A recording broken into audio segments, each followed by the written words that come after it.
Hi hello welcome to my channel. రైతులకు కౌలు రైతులకు ఇద్దరికి రైతు భరోసా ఇస్తామంటూ ఎన్నికల సమయంలో కాంగ్రెస్ పార్టీ ఇచ్చిన హామీని ఇప్పుడు రైతులు కౌలు రైతులు మాట్లాడుకొని వాళ్లే పంచుకోవాలి అని వ్యవసాయ శాఖ మంత్రి తుమ్మల చెప్పడంతో రైతులు అయోమయంలో పడ్డారు. ఇద్దరికి ఇవ్వడం కుదరదని, ఎవరో ఒకరికి మాత్రమే రైతు భరోసా ఇస్తామని వ్యవసాయ శాఖ మంత్రి తుమ్మల నాగేశ్వరరావు కుండబద్దలు కొట్టారు. గురువారం ఆయన ఢిల్లీలో మీడియాతో మాట్లాడుతూ రైతు భరోసాపై ఈ వ్యాఖ్యలు చేశారు. కౌలు రైతులకు రైతు భరోసా ఇస్తారా అని మీడియా అడిగిన ప్రశ్నకు తుమ్మల స్పందిస్తూ అది రైతులు కౌలు రైతులు మాట్లాడుకోవాలి అని స్పష్టం చేశారు. అది కౌలు రైతు మాట్లాడుకోవాల్సిన అవసరం ఉంది.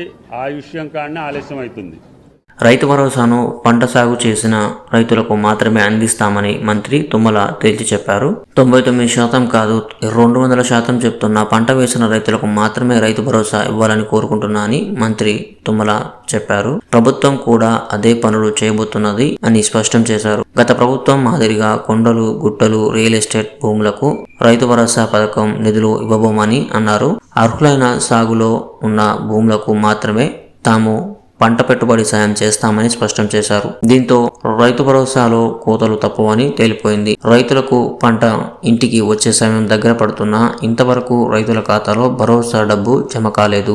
ఇప్పుడు సీఎం ఒక మాట చెప్తే మంత్రులు మరో మాట చెప్తూ ఉన్నారు. ఇంతకీ రైతులకు ఎప్పుడు భరోసా ఇస్తారు అనేది కేబినెట్ సమావేశంలో కూడా స్పష్టం చేయలేదు. ఉప ముఖ్యమంత్రి బట్టి విక్రమార్క పంటను కొనే సమయంలోనే సన్న బియ్యం పండించిన రైతులకి ఇస్తామన్న బోనస్ 500 రూపాయలను జమ చేస్తాం అని ఓ కార్యక్రమంలో తెలిపారు. ఇప్పుడు రైతు భరోసాపై ప్రభుత్వం చేస్తున్న జాప్యానికి విడుదల అవుతుందా లేదా అనే దానికన్నా ఆశలు వదిలేసుకుంటే మంచిది అని రైతుల్లో ఆలోచన నెలకొల్పుతుంది ఈ ప్రజాప్రభుత్వం. సో ఇప్పటికైనా రైతు భరోసా విడుదల చేస్తారా లేదా అనేది కామెంట్ రూపంలో అయితే తెలియజేయండి.